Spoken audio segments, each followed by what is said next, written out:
Көк аспанда қалықтап ұшқан бүркіт. Шабыт ғимаратының үстінде дөңгелене айналып, бір мезетте түрлі түсті құс бейнесіне, яғни рухани жаңғыру символының кейпіне кіреді де, ғимараттың үстіне түрлі түсті қауырсындарын түсіре бастайды. Бұл қауырсындар шығармашылық пен шабыттың символикасын бейнелейтін қауырсындар. Кішкентай өнер иелеріне бұл қандай әсерін көрсетті екен? Қане, бірге тамашалайық.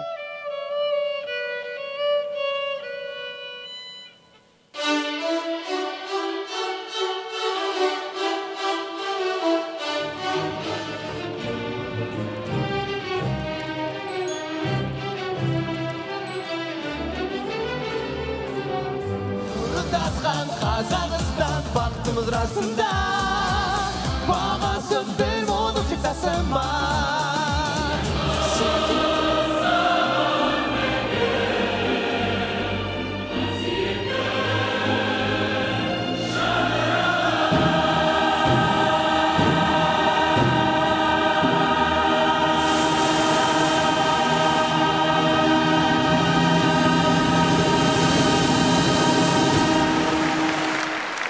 Осыдан 20 жыл бұрын біз ел астанасын халқымыздың бел ордасына алып келеміз деп, қиын қыстау кезде белше осыған бел буып, барлығымыз аттандық. Мен барлық қазақстандарды шақырдым. Елдің астанасы болғаннан кейін өнер болмаса, ол қандай астана болады? Бұл жерде зиялы қауым болмаса, ол қандай астана болады? Астананың өзінің бір көрінісі болу керек. Мен қожалық қызын сол кезде шақырғанымда, Алматының жылы шырайлы жақсы ауасына қарамай, содан келіп профтех училищенің ғимаратында бастадық. Содан барып академия дедік, содан мінекей өнер университеті. Неше түрлі университет бар Қазақстанда да, дүниеде, бірақ өнер университеті басқа орны, басқасынан.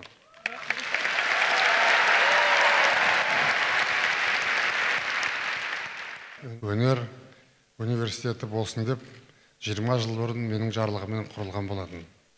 Бұл университетте колледж да бар, бакалавриат бар, магистратура мен докторантура да бар. 3000-ға жақын өрен қазір білім алып жатыр. Осы жылдардың ішінде 500 студенттері бітіргендер дүние жүзіне атақ алып, лауреат болып жатыр. Сондықтан біз Қазақстанымызды осы бәр болғаны ширек ғасырдың арасында ешкімді танымайтын қазақты дүниеге таныттық. Қазақстан деген мемлекетті қартаға қойдық, жоқ болатын ол.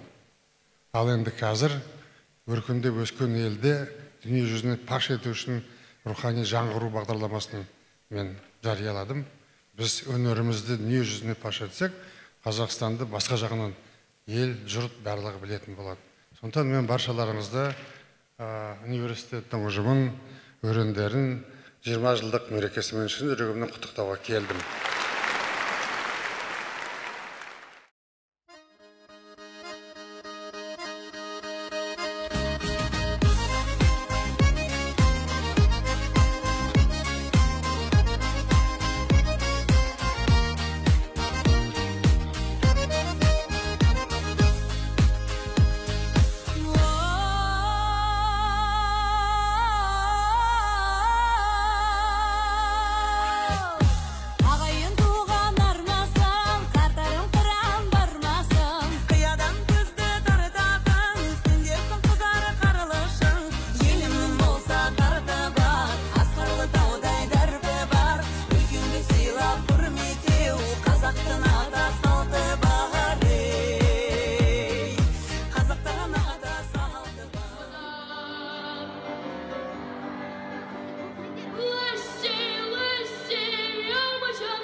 Ағынды өзен асқартау гүлін сүйем. Мен оның қасиетті тілін сүйем. Мен оның құдіретті үнін сүйем.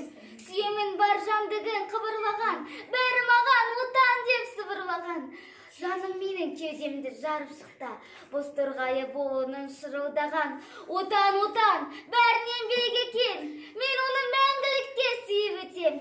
Отанды сүймеуін де күйік екен, отанды сүйуін де күйік екен.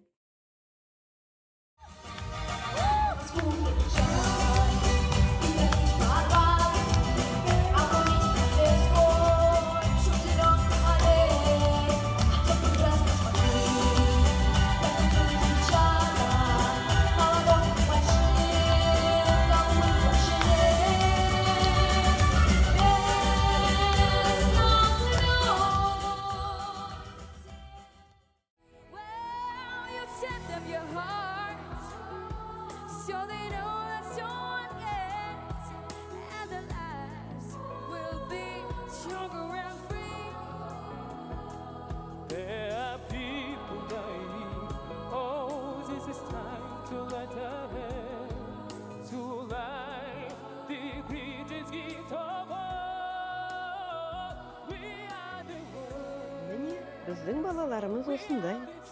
Дарынды, инабатты, сымбатты, ең бастысы отан сүйгіш азаматтар.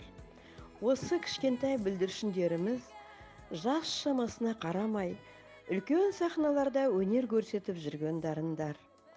Шет елдерге шығып, Италия, Франция, Англия, Германия елдерінің көрермендерін таңдай қақтырған өнер иелері. Олай болса, биіктен биікке самғай беріңдер, өнерпаз ұрпақ.